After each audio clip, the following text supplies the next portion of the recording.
This video is about Stardew Valley, but it's also about Harvest Moon. Here's 1996, and an obscure game is released on the SNES. The SNES, by all rights, should have been obsolete. After all, the N64 has already been released. And it is on the SNES at that time. Yasuhiro Wada developed one of the first farming sims, Ranch Story, only in Japanese.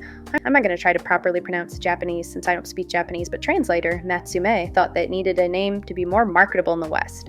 And so the game was released internationally as Harvest Moon. Harvest Moon for the SNES is a game that really challenged the limits of what a video game could be at the time. In a market dominated by games where violence against enemies was the number one way to advance, Harvest Moon was a calm and cozy farming simulator at a time when farming sims didn't really exist. Harvest Moon 64 continued the story that the SNES games told. Your character is the grandson of the player from the first game.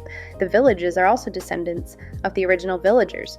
In the case of Ellen, just a villager who aged. Then Back to Nature happened, and I'm working on a separate video about that.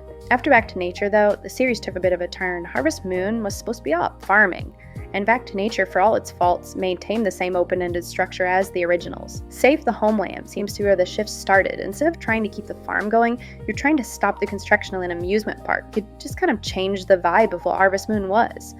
A Wonderful Life and its girl version were really ambitious attempts at changing the formula as well. Here you were playing as a single character through that character's life. Sure, you farmed, but the whole story was one of personal character growth that changes within your family and the valley as a whole. It just seemed like after Save the Homeland, the game became less about farming. The farm became the setting and not so much the point. It wasn't enough to just have a farm with an addictive gameplay loop and chase non-sexual relationships.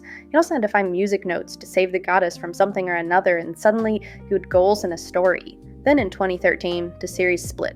See, the series had been developed by a company called Pack-In Entertainment, which was later merged with Victor Entertainment and then further merged with Marvelous. But Natsume had handled its translation and distribution in North America, and because Natsume had developed the name Harvest Moon, they had the rights to the name itself. And in 2014, as the two companies parted ways, Natsume released the first in their own series of farming sims using the Harvest Moon label. Marvelous came up with a new name, which was Story of Seasons. Natsume Harvest Moon became a mess of poorly implemented controls and cash grab DLC. Meanwhile, Story of Seasons, while better received than Natsume Harvest Moon, focused heavy attention onto remasters and re-releases.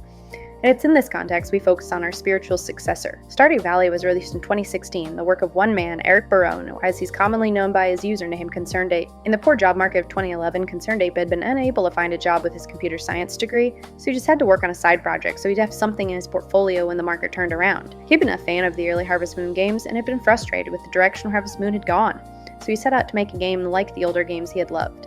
And apparently that game is now the 18th best-selling game of all time and the best-selling indie game ever. Stardew Valley really is the spiritual successor to Harvest Moon.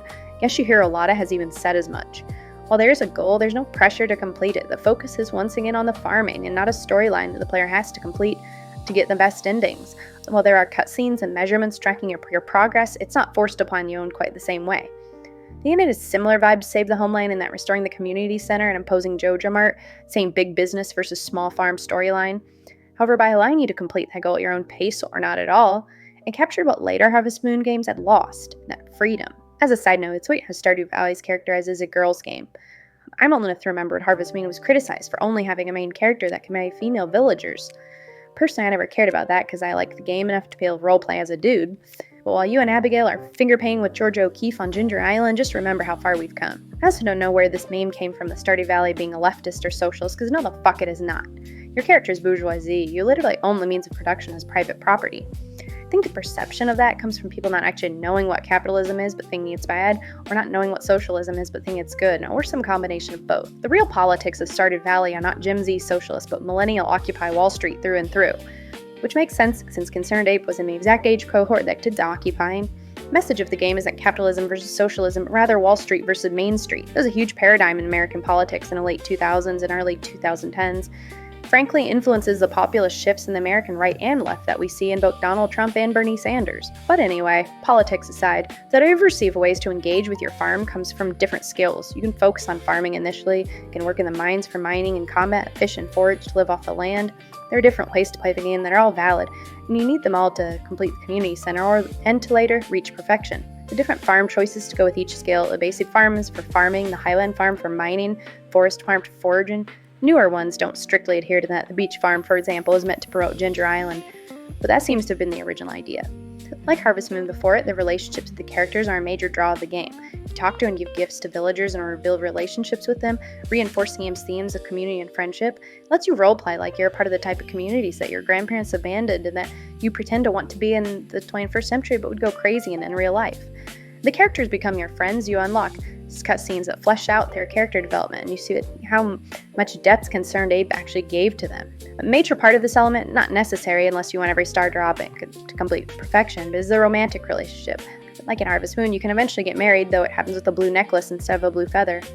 In this playthrough, for example, I tried to get with Haley. Seems a lot like girls believe me in high school. Probably best not to dig too deep into that one, but she makes claims more than Hypatia, so I go for her granola girl sister instead. I give Mary Moon some daffodils until she hearts up. Man, I'm using more mixed metaphors than Taylor Swift. At the very least, I'll save her from that incel blacksmith, I tell myself, but I can't help but feel a twinge of sympathy for him as I watch the cutscenes. Damn, I'm a cold bitch. Also, like earlier Harvest Moon games, and unlike more recent ones, this game deals with some heavy topics. Early Harvest Moon dealt with death and familial conflict, and Stardew Valley deals with the tiny economy of small towns, PTSD from war, and alcoholism. Eventually, you can restore the community center or be a corporate bootlicker, but eventually you reach perfection and see the summit cutscene. Look, I've done it before, but I didn't capture footage of it. It takes a lot of work. As a fan of old school Harvest Moon and Stardew Valley, I consider Stardew to be the worthy successor to the Harvest Moon franchise, more so than modern Harvest Moon or Story of Seasons. It holds to the core of what Harvest Moon set out to do, has a meaningful story behind its development as well. For those reasons, Stardew Valley is, I think, the standard for farming sims today.